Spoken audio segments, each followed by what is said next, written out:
ये कहानी है एक रोजर नाम के लड़के की, जो अपनी हवस के चलते घर की सारी औरतों को प्रेग्नेंट कर देता है।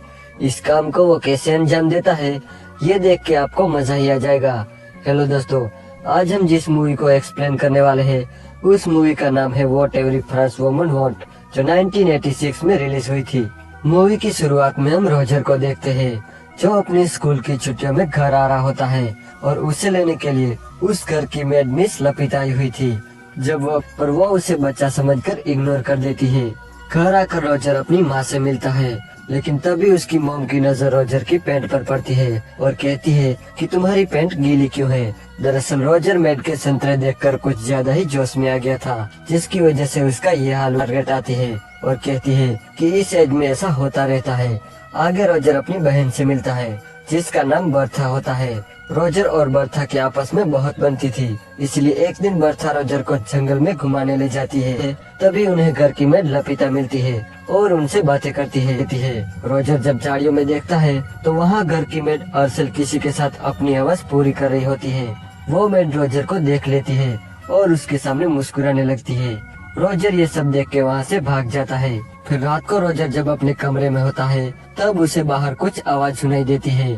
पर जब वो दरवाजा खोलता है, तब वो देखता है कि उनकी घर की मेड अर्चल दरवाजे से आधी बाहर निकली हुई है और कोई उसे पीछे से पेल रहा होता है। हेलन को बेलन मिलने के बाद वो वहाँ से चली जाती है, पर वो आदमी कौन था ये रोजर को नहीं पता चलता। इसके बाद रोजर सो रहा होता है, तभी उसके पास बर्था आती है और वो दोनों बातें करते हैं। जहाँ बर्था रोजर को बताती है कि हमारी मौसी मार्गरेट अभी तक वर्जिन है। वो कहती है अगले दिन बर्था रोजर को नदी किनारे ले जाती है और कहती है कि यहाँ घर की सारी मेडें नहाने आती है, और ये कह के वो दोनों चुप जाते हैं। तभी थोड़ी देर बाद घर की मेडें नहाने आती है। रोजर और बर्था चुपके से उनकी बातें सुन रहे होते हैं, लेकिन तभी वहाँ 3 आदमी आते हैं जो उनके ही घर के नौकर होते हैं। वो तीनों मेड्स को देखकर उनके सामने सुसु करने लगते हैं और उनको अपना औजार दिखाते हैं। आगे हम देखते हैं कि शहर से रोजर के फादर घर पे आते हैं और उनके साथ रोजर की बड़ी बहन एलिसा भी थी। घर के सभी मेंबर उनका वेलकम करते हैं। एलिसा भी सबके गले मिलती है, पर जब रोजर की बारी आती है तब वो उसे सिर्फ हेलो बोलकर घर में चली जाती है। यह रोजर को काफी बुरा लगता है कि उसके साथ ये मतभेद क्यों हो रहा है। तभी थोड़ी देर बाद उसके पास बर्था आती है और वो रोजर को चर्च में ले जाती है, जहाँ वो दोनों चुपके से उनकी मौसी की बातें सुनते हैं। उनकी मौसी फादर के पास अपने गुनाह कबूल करने आई है।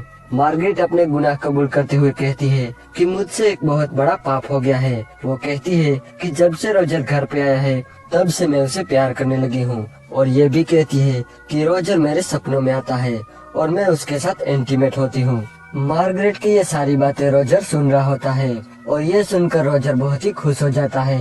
लेकिन तभी वो चर्च की छत से नीचे गिर जाता है, जिससे फादर और मार्गरेट को पता चल जाता है कि रोजर उनकी बातें सुन रहा था। इसलिए वो रोजर को लेकर उसकी मॉम के पास जाते हैं कि इसे मार मार कर इसका पिछवाड़ा लाल कर दिया जाए। रोजर की मॉम को ये बात पसंद आ जाती है और वो ये काम मार्गरेट को सौंपती है।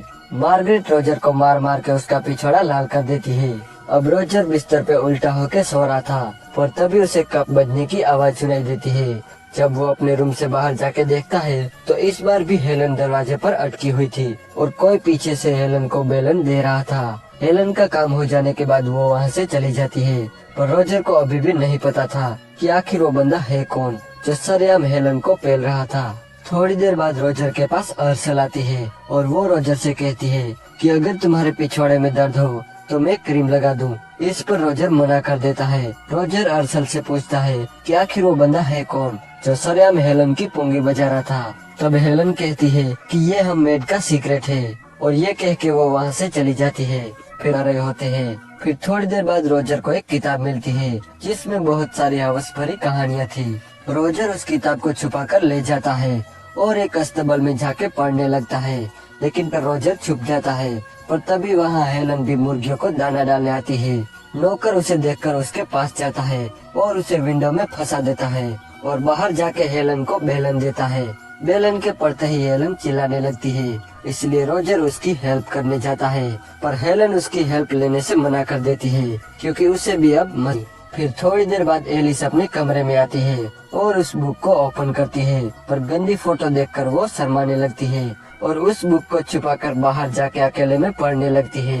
रोजर देखता है कि घर के सभी लोग चरम सुख का आनंद ले रहे थे और वो अकेला ही था जिसके हाथ अभी तक कुछ नहीं लगा था, इसलिए वो के लिए मान जाती है।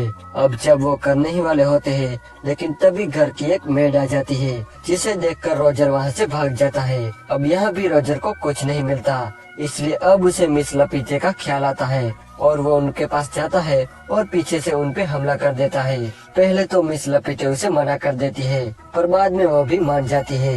लेकिन तभी वहाँ एक पोस्टमैन आता है और वो उन्हें खबर देते हुए कहता है कि जर्मनी और फ्रांस के बीच जंग छिड़ गई है। अब यहाँ भी रोजर का काम अधूरा रह जाता है और अब उस घर के सभी मर्दों को जंग में जाना था, इसलिए वो लोग घर में एक पार्टी रखते हैं। पर यहाँ पर मिस्टर फ्रैंक उन्हें कहते हैं कि उन्हें अस्थमा है, इसलिए वो जंग में नहीं जा रहे। अब रात को क्योंकि अगली सुबह उन्हें जंग में जाना था, वहीं रोजर मायूस होकर उन्हें देख रहा था। अब अगली सुबह सारे मर्द जंग पर चले जाते हैं। उनके जाते ही रोजर अर्सल के पास जाता है और उसे पेल देता है। अगदर को बताती है कि मेरे हस्बैंड मेरे साथ अलग अलग पोजीशन में करते हैं और मुझे अच्छा भी लगता है, लेकिन कभी कभी मेरे दिल में ख्याल आता है कि मैं कोई पाप कर रही हूँ।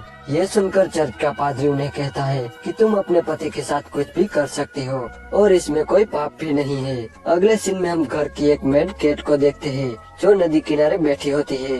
तभी वहाँ रोजर आता है और उसे भी वहीं पर पेल देता है। रात को रोजर अपनी मौसी का इंतजार करने लगता है। थोड़ी देर बाद मार्गरेट आती है और रोजर उसे बातें करने लगता है। वो कहता है कि आप अभी तक वर्जिन हो, इसलिए मैं आपकी मदद करने आया हूँ। ये सुन के पहले तो वो नर्वस हो जाती है, पर बाद में वो भी मान जाती है और रोजर उसे भी पेल देता है। फिर थोड़ी देर बाद हेलन चाय देने आती है। जब वो जाने लगती है तब रोजर उसे पीछे से पकड़ लेता है और हेलन को अपना बेलन देता है। फिर अगले दिन रोजर अस्तबल में जाता है जहाँ उसकी बहन एलिसा घोड़ों को साफ कर रही थी। अब यह रोजर उसे सेड्यूस करने लगता है और वो मान भी जाती है और रोजर उसे भी पेल देता है। अब रोजर के कमरे में लड़कियों की लाइन लग गई थी, एक जाती थी तो दूसरी आती थी। कभी कभी तो रोजर एक साथ 3 लड़कियों को अंदर बुलाता था। एक दिन एलिसा रोजर को बताती है कि वो प्रेग्नेंट है। ये सुन के रोजर को टेंशन होने लगती है और अब वॉर भी खत्म हो चुकी थी, इसलिए घर के सारे मर्द लौट आए थे। तभी अर्सल रोजर से कहती है कि वो प्रेग्नेंट है। तभी मार्गरेट भी उसे कहती है कि वो भी प्रेग्नेंट है। अब रोजर सोचने लगता है कि इसका क्या किया जाए, क्योंकि अगर इस बात को पता उसकी मॉम को चला तो वो उसकी गोटियां निकलवा देगी। रोजर एलिसा से कहता है कि वो अपने मंगेतर के पास जाके उसे सेड्यूस करे ताकि सबको लगे कि ये बच्चा तुम्हारे मंगेतर का है। इसके बाद वो अलीसा के बेड पर जाके रेड नेट पॉलिश लगा देता है ताकि उसके मंगेतर को लगे कि अलीसा वर्जिन है।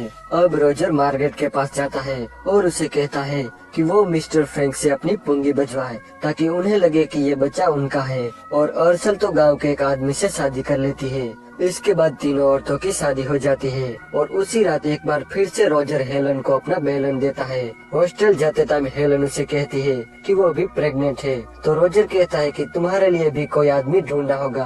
तब हेलन कहती है कि मुझे तो घर के सभी मर्दों ने पेला है और मुझे जो भी पसंद आएगा मैं उस पर ये इल्जाम लगा दूंगी।